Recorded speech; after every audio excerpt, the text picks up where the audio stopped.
As you travel through the Jordanian steppe east of Amman, a small building emerges against the horizon. This building is a bathhouse, known today as Qasr Amra or Qusar Amra. As you approach closer, it becomes clear that there are actually two buildings. One is a small structure for drawing water out of a well, known in Arabic as a saqiyya. It supplied the water to the baths. The other building is the bathhouse itself. It consists of rooms of varying sizes covered with barrel vaults, domes, and semi-domes. If we step through the door into the baths, we emerge into the largest room, sometimes called the audience hall. Here, sweaty, dusty travelers were greeted with an overwhelming abundance of images and colors. Today, parts of the murals are yellowed due to a conservation effort of the 1980s. Other parts have been more recently restored, and their vibrant colors reveal how the murals originally looked. While some of the images have Greek and Arabic labels, 4 longer inscriptions in Arabic provide important information about the patron and date of the monument. The largest inscription contains an expression of faith, making it clear that the patron of the building was a Muslim. The legible part of this inscription reads, "In the name of God, the compassionate, the merciful, there is no God but God, unique, who has no associate." Above the window at the top of this wall, another inscription names the patron of the building, Al-Walid ibn Yazid. Al-Walid was a member of the Umayyad royal family, and he ruled briefly as caliph between 743 and 744 CE, before he was killed in a rebellion led by one of his cousins. The third inscription in the middle of the hall indicates that Al-Walid was still only the successor to the throne when the hall was painted.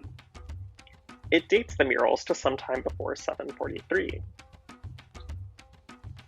The fourth inscription mentions Abraham and King David, exemplars of religious and royal virtue recognized by Jews, Christians, and Muslims alike. It indicates that Al-Walid perceived a connection between his faith and his right to rule. Knowing that the baths were built for an Umayyad prince in the early 8th century, let's take a closer look at some of the murals. On the right side of the hall, sandwiched between 2 of these inscriptions, a man reclines on a couch surrounded by his attendants and family. This is probably Al-Walid himself. On the large wall adjacent to him, a hunting scene spreads across the full length of the wall. Below it, 3 separate scenes represent a gathering of rulers, sometimes known as the 6 Kings, a bathing woman, and a fight between light-skinned and dark-skinned figures, the meaning of which remains enigmatic. On the narrow wall opposite Al-Walid, viewers find a large aquatic scene, with sailors on a boat, sea creatures, and a nude female personification of the sea. Above her, a sea monster regurgitates the biblical prophet Jonah, or Yunus as he is known in Arabic. The ceilings of the hall are equally dense with murals. In the central barrel vault, figures framed within niches perform a variety of different tasks, some of which are associated with seasonal labors. The most important mural decorates the wall of a small room extending from the hall. Because it's badly damaged, I'll outline some of the key elements as I discuss them. At the center of this image, which occupies the center of the hall, sits the figure of a ruler. This is probably another representation of Al-Walid.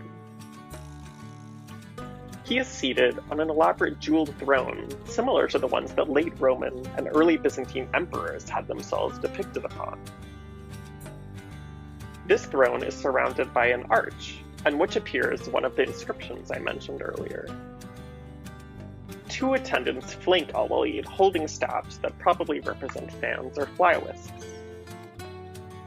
The entire scene is enclosed within a decorated arch filled with a row of birds.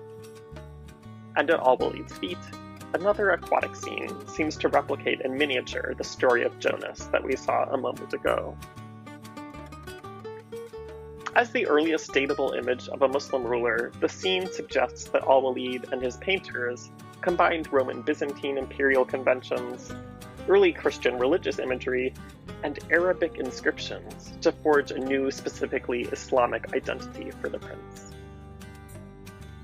Two small rooms on both sides of this mural may have been used as changing areas. They contain traces of beautiful mosaic floors with elaborate geometric designs. On the left of the main hall, muralists painted both familiar and new motifs. The vaulted ceiling contains a grid featuring different stages in the process of constructing a building, indicating that Al-Walid saw himself as a patron of architecture. Below this ceiling, another hunting scene runs the length of the wall. Trained hunting dogs wearing collars pursue their prey from left to right across the scene. Above this, snippets of other images appear. On the top right, for example, an image of a lion attacking a white animal appears. It might relate to the constellations of Leo the lion and Taurus the bull, but it's hard to be certain with the damage to the scene. At the base of this wall stands the door into the smaller bathing chambers. The first of these small rooms features murals of men and women interspersed among a grid of plants and animals. At the center of the ceiling, three figures represent youth, maturity, and old age in an allegory of the three ages of man. Another enigmatic image occupies the arch over the doorway, where a reclining figure enveloped by a shroud is watched over by a winged cupid and a man. The scene draws on visual conventions from Roman mosaics of the goddess Ariadne, but here it might be used to represent someone else. Further into the baths, visitors are greeted with the ceiling painted as an illusionistic leafy bower. Beneath this scene, female bathers hold small children. One child reaches out over the shoulder of a woman towards another figure. Here, a woman holds out a child over a large basin. The final and hottest room of the baths is covered with a small painted dome. It features a map of the night sky painted upon the interior. This features images of the constellations. Some of the most recognizable ones include the Big and Little Bear near the center of the dome, and the figure of the archer Sagittarius at the lower right. Beneath this dome, two small bathing tubs were inserted into niches.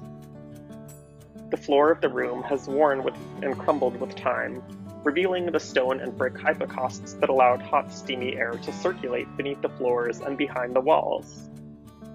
So how did the baths actually work? Outside, a donkey pulled a wood gear system that drew water up from a deep well. This water filled up a basin. The basin was connected by underground pipes to the adjacent baths. One supplied a small pool in the audience hall, while the other supplied the furnace. The furnace heated the water to fill the smaller rooms with hot, wet air, while wastewater exited the baths through four other underground pipes. A low triangular wall protected the entire complex from flash floods, which periodically sweep through the wadi or wash in which the baths are located.